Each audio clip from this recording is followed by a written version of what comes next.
And now, People for the Ethical Treatment of Animals reports not only did Vick complete the course, but he told them, quote, "I wish I'd gotten to take this course like 5 years ago." A little late?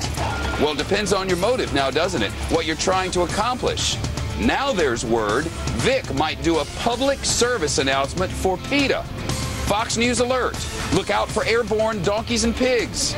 Joining me now from Norfolk, Virginia is Shannon. He's Peta's director of campaigns. Do you feel like you've sold your soul to the devil?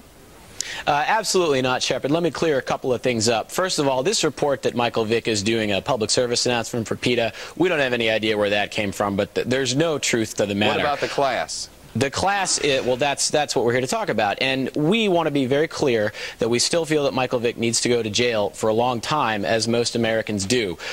Taking a course on animal protection is not a substitute for spending time in prison on a dogfighting charge. But your president said to him and put on the press release that we know this is in his legal interest to do this. In other words, we know he's doing this to help himself in court. The man who mutilated and hanged and strangled and tortured and otherwise abused animals, Peta called him public enemy number one. Now it, in essence, has helped him with his legal case. Right? Well, you know, what we do is we provide this course for people who clearly need to learn basic lessons about what is and isn't appropriate behavior towards animals. Okay, I mean, so let's like be real here. Michael Vick, that torturing and killing animals is not okay. Actually, what you've done, let's be honest with each other just for a second.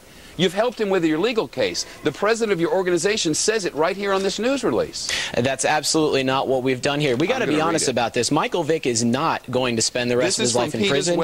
He's probably going to play in the NFL again. We need to make sure that when he gets back out there, he knows what's right and wrong. He's able to send a better message to young people about what is and isn't appropriate behavior towards animals. It doesn't do anybody any good for him to go back out there, get back involved with dogfighting, and continue to send the message to young people that cruelty to animals is acceptable. And hopefully, and I don't know if we were able to do this, but hopefully we'll be able to prevent that. The president of Peta, Ingrid Newkirk, quoting from your own website, Newkirk also explained that although Peta realizes it is in his legal interest to take the course, isn't that just an admission that you know he's doing this for those reasons, and now to get the PR, you're going to cozy up to the guy who was torturing and killing and abusing and using for the sport and entertainment of others innocent animals? I mean, you're letting him use you, right? You're sort of in collusion now, aren't you?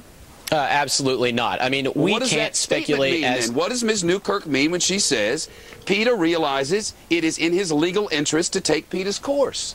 It's a recognition of what may, in fact, be the facts of the matter. I mean, we can't speculate as to what his reasoning was. We're not mind readers. We don't know why he wanted to take this course. What we do know, Shepard, is that... Take this course. Your president knows why. She said so on your website. She said because it's in his legal interest to do so. But I guess if you're Peta or any other organization and you get the kind of publicity that you need to carry on what you clearly believe is great work, then why not use the devil if he comes knocking? What we need to look at here, Shepard, is that this is a bigger case than just Michael Vick. I mean, in the aftermath of this whole case, we saw a number of NFL players coming out and saying, we don't see what the big deal is. Why is everybody making such a big fuss about dogfighting? I mean, this is the premier professional sports league in the United States of America, which is exactly why we've called on the NFL to make this course mandatory for all players, not only to prevent future situations like Michael Vick, but also make sure that their players who are role models for young kids, for better or for worse, so that I'm clear, are sending the right message to Michael, the thinking is here, of course, now we've had the training, empathy and animal protection training, and had, for instance, Michael Vick taken that training prior to this, all that dog killing, mutilating, hanging, strangling stuff probably wouldn't have happened. I mean, I think that's probably a pretty strong way of looking at it. But it does help him with his legal case.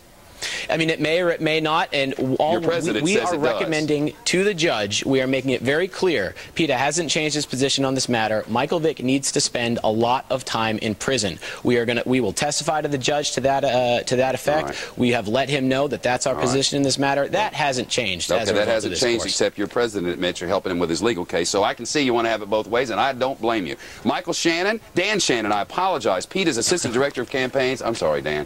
Could have been. That's all right. Thank you.